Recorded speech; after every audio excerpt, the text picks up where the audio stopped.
dito sa Canada, milestone na yung makabili ka ng bahay na masasabi mong sayo.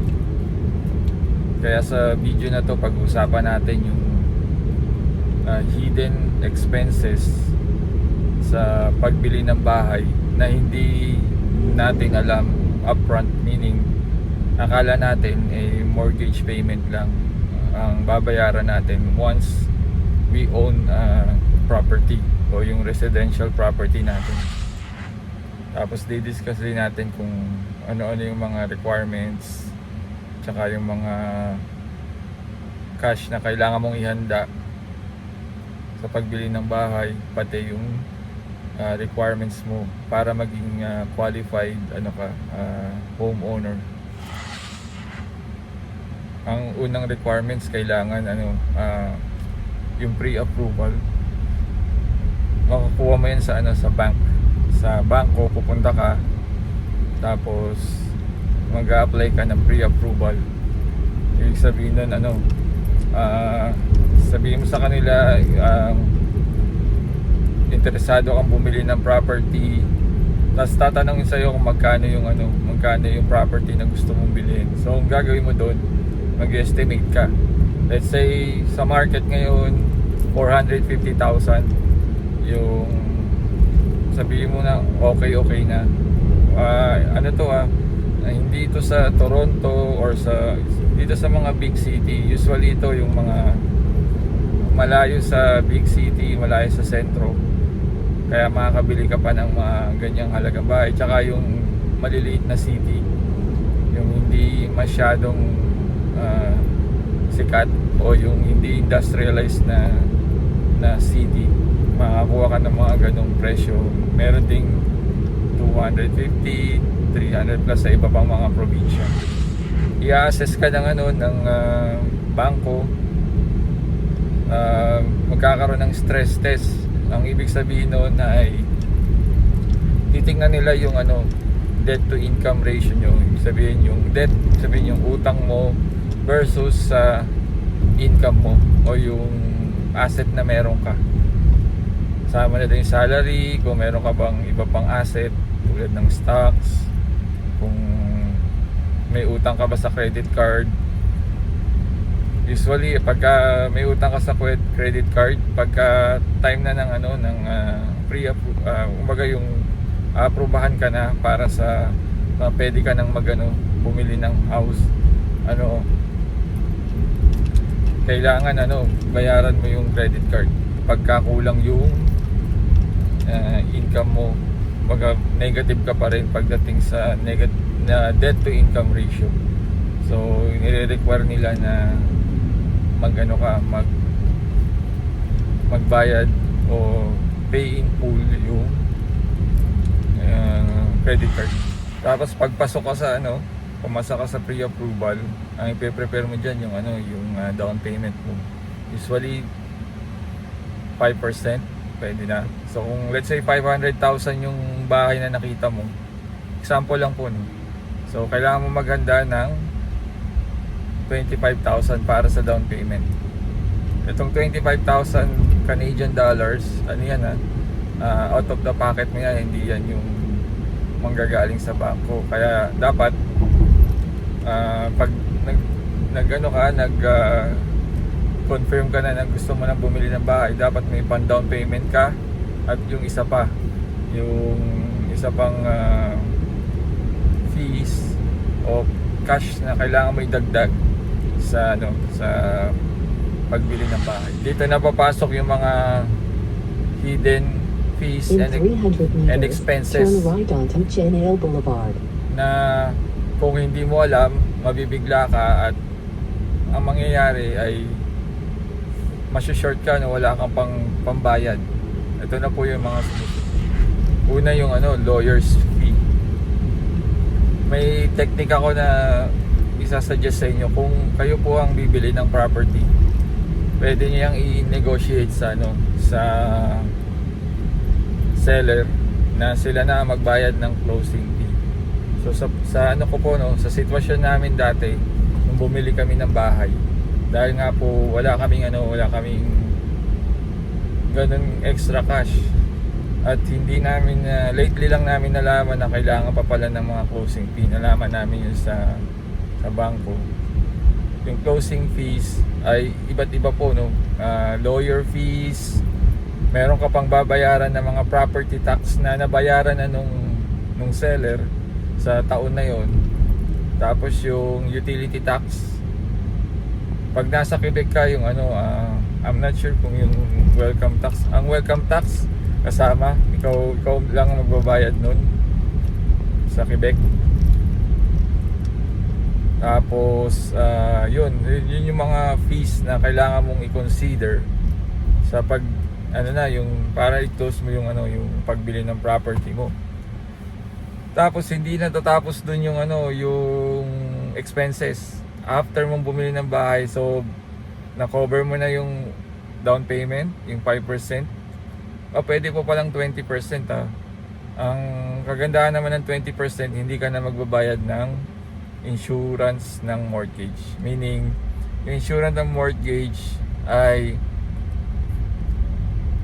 kasama kapag ka nagbayad ka ng 5% lang. Ibig sabihin, nire-require ng Canada na ikaw ay magbayad ng insurance just in case something happen, may magko-cover na insurance. Diba, pagka may nag-pass away sa inyo mag-asawa, ko-cover ng insurance, magbabayaran niya yung bahay, fully paid na. Or may magkaroon kayo ng long-term disability, i-cover din ng insurance. So yun, pag 5% may mortgage insurance, pag 20% yung down payment nyo, that means sa 500k na bahay, that's 100,000 Canadian dollar. So wala na kayong insurance na babayaran. Pero mabigat po yung 100k, no, sa 500k na bahay. Kaya usually ang kukunin mo ay yung 5% kasi yun lang yung kaya mo na so far, no, sa mga tulad nating workers lang dito sa Canada. Yun nga po, no. So ako, ang ginawa ko, nag-negotiate ako na ang magbabayad ng closing fees, lahat ay ang seller. So meaning wala na akong ilalabas na pa man pong mga extra payments. Parang yung down payment ko lang ang kailangan. Ang down payment nire-require para pautangin ka ng bangko, ng lender mo, hindi man bangko o yung mortgage broker. So sila yung kailangan mo ng down payment para pautangin ka nila. So ito na yung mga expenses na hindi mo agad malalaman habang at pagkabili mo ng bahay. Una, yung house, at iba pa to sa mortgage insurance, ang yung home insurance mo. Ito monthly to or pwedeng yearly, na nagre-range ng ngayon nasa 100 to 200 ang monthly. Yan, hindi bibigay sa'yo ng bangko ang loan mo, housing loan mo, kung wala kang home insurance. So kailangan yan. So kailangan ka habang nasa process na ng pag-purchase mo ng property, maghanap-hanap ka na ng insurance. Usually ang sikat dyan, Aviva, Bel Air Direct, yun yung mga PC insurance. Yan yung mga base sa experience ko nagbibigay ng mababang home insurance, pati car insurance kung pagsasamahin mo lalong mas mababa. Ang sumunod ay ang property tax. So ito yung binabayaran mo sa city yearly din. So pwede mo siyang i-automate na babayaran mo na lang siya regularly. I-link mo siya sa bank account mo.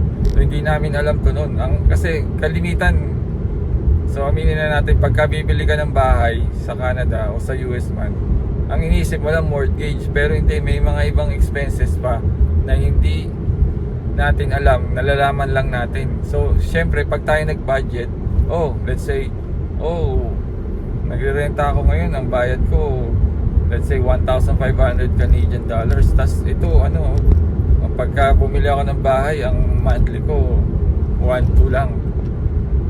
Mortgage lang yung pinompute mo.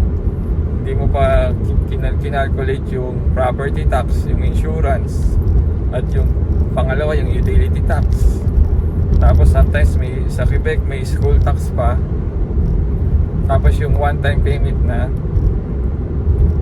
welcome tax. So ang dami pong babayaran na hindi lang mortgage pagka nagkaroon ka na ng sariling bahay. Tapos kung nagre-renta ka dati at kasama ang electricity at heating, ngayon dahil homeowner ka, magbabayad ka na monthly or every 2 months ng electricity o hydro at water sometimes, at saka gas, kasi kung may gas ka. Pero kung ang bahay mo ay electric lang, so pagdating ng winter, malaki yung yung bill mo dahil sa electric heating. Pero kung may gas heating ka, so medyo bababa yung electric expenses mo, electricity expenses mo, kasi nga may may gas heating ka, at saka yung hot water tank mo ay gas din. So yun kasama sa expenses yun. Hindi natin alam yun once na bumili ka ng bahay, na minsan sa pagiging excited nakakalimutan natin na yung pala may mga iba pang expenses na dapat i-consider, hindi lang mo. Tapos pagka nasira pagka bumili ka ng bahay at isinama ng dating may-ari yung mga appliances, that's good. At least may panimula ka na magagamit, hindi ka na bibili ng mga appliances tulad ng refrigerator, stove, microwave, washer and dryer. Pag sinama nila yan dun sa package, that's good. Paano pag hindi po? So bibili ka ng mga gamit. Okay, isipin nyo rin po yun. At pag halimbawa nasira ang gamit, yun din po, expenses mo rin yun. Wala nang landlord na sasalo sa mga nasirang gamit, so ikaw na po ang magbabayad nun. So yun po, yun yung mga hidden, or masasabi kong hindi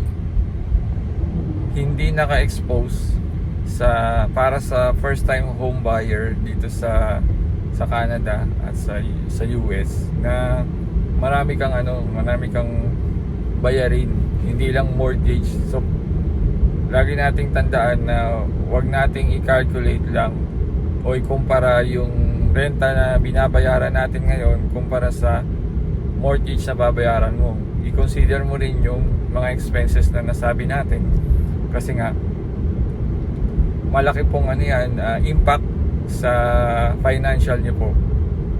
Natatandaan ko po nung una naming buwan, talagang nag-negative kami kasi nga marami pong expenses, tulad ng bills, tapos yung mga taxes, property tax, utility tax. So hindi kasama sa budget namin yun. Ang binilang lang namin ay ang mortgage. Yun po, sana nakatulong po ito sa inyo, itong information na to. I wish you luck po sa inyong your first property here in Canada. God bless.